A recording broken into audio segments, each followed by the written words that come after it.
हाँ बोलो। तो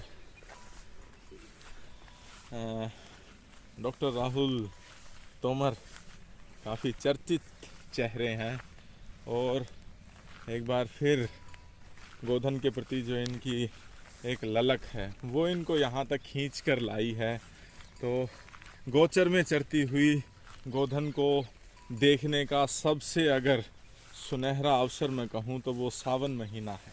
सावन महीना जब प्रकृति अपनी प्रचुरता पर होती है तो आप देखें कि किस तरह से गोधन जो हैं वो अपनी जो जड़ी बूटी हैं, जो घास बूटी हैं, जो बेल हैं, ये आएगा, ये पास आकर के खड़ा होगा बस शक्ति। तो ये खाती हैं, नैसर्गिक और प्राकृतिक तौर पर चढ़ती हैं, दोनों हाथों से पकड़े।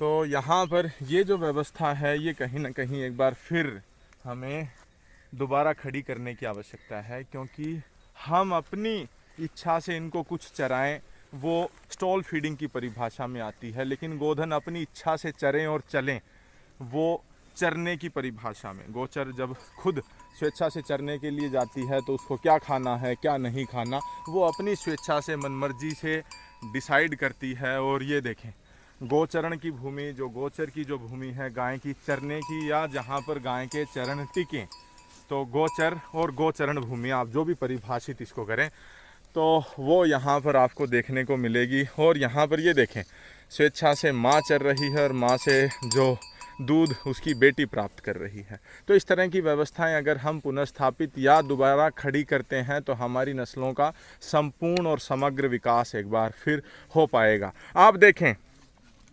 प्रकृति पर्यावरण से बुद्धिमान इंसान कभी हो नहीं सकता। तो ये यहाँ की जलवायु में विकसित और यहाँ की जलवायु में बड़ी हुई गोधन हैं, न कि पहले जब रोड ट्रांसपोर्ट और रेल ट्रांसपोर्ट जब विकसित नहीं था उस समय गोधन इतनी दूर लंबा सफ़र नहीं चल के जाती थी, या उन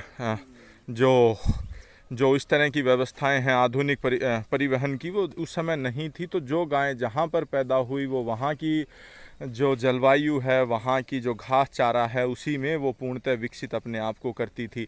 ऐसी गोधन को मैं व्यक्तिगत तौर पर जानता हूँ जो कि चाट बाट के मुंह नहीं लगाती, लेकिन फिर भी वो 20 लीटर प्रतिदिन का दूध देती है। लेकिन उसकी इच्छा जो है वो यह कहती है कि मुझे खुला छोड़ दें, मुझे स्वेच्छा से जाने दें। चूरू में है, अगर कभी समय मिलेगा तो उस गोधन को वीडियो में ज़रूर कवर किया जाएगा। और ये देखें सूर्यास्त का मनोरम दृश्य, जैसे जैसे सूरज क्षितिज पर जब छुएगा उस समय गाय अपने घर आंगन की तरफ स्वतः ही लौट पड़ेंगी, आपको इनको हाँकने की आवश्यकता नहीं है।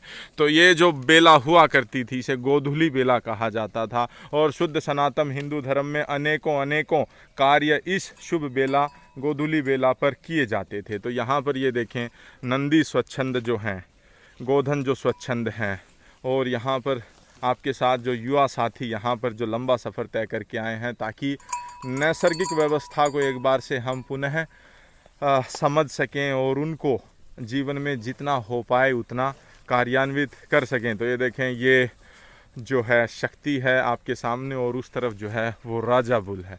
दोनों अपने अपने वर्ग के अपनी अपनी क्वालिटी लिए हुए ये सांड हैं।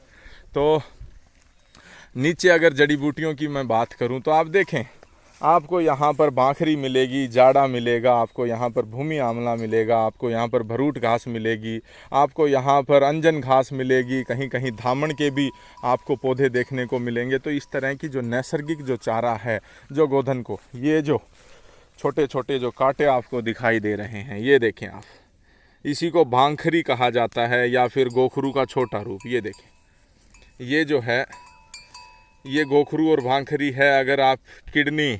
अगर आपकी तकरीबन ख़राब हो गई है और डायलिसिस ही एकमात्र विकल्प रह गया है तो आयुर्वेद में उसका जो विकल्प है वो यह है।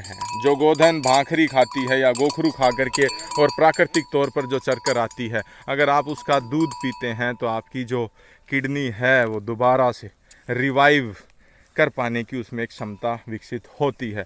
तो इस तरह की यहाँ पर, और एक यहाँ पर अभी क्योंकि सावन का महीना जैसे जैसे ख़त्म हो रहा है और भादवे का महीना लग रहा है, घास पक रही है। ये देखें आप यहाँ पर देखें, ये जो बीज है ये अंजन घास का बीज है, काले रंग का ये तकरीबन हो जाता है। और घास के ऊपर जो भी बीज होते हैं, जैसे कि गेहूं की अगर मैं बात करूं तो वो भी घास का ही बीज है। तो ये जो घास के जो बीज हैं ये पूरी तरह अनाज की तरह ताकत शरीर को प्रदान करते हैं। तो ये काफ़ी चीज़ें हैं जो कि हम प्राकृतिक इस उसमें सीख सकते हैं। तो यहाँ पर देखें जो जी जी जी बताएं।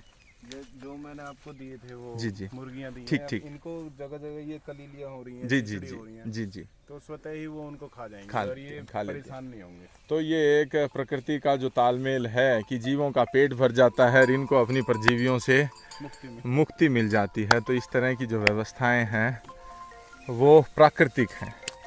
और चरने और चलने की न केवल इतनी है कि इनका मेटाबॉलिज्म फिट रहता है, लेकिन आपको कभी भी किसी भी गोधन की जो चल के आती है उसको खुर बनवाने की आवश्यकता नहीं रहती है। लेकिन अगर एक खुट्टे पर अगर आप इसको खड़ा रखते हैं तो आपको लंबे खुर हो जाने की वजह से अनेकों बार खुर बनवाने वाले को बुला करके और फिर व्यवस्थाएं करवानी पड़ती हैं, जो कि आपके ऊपर फिर खर्चे का कहीं ना कहीं बोझ डालती हैं।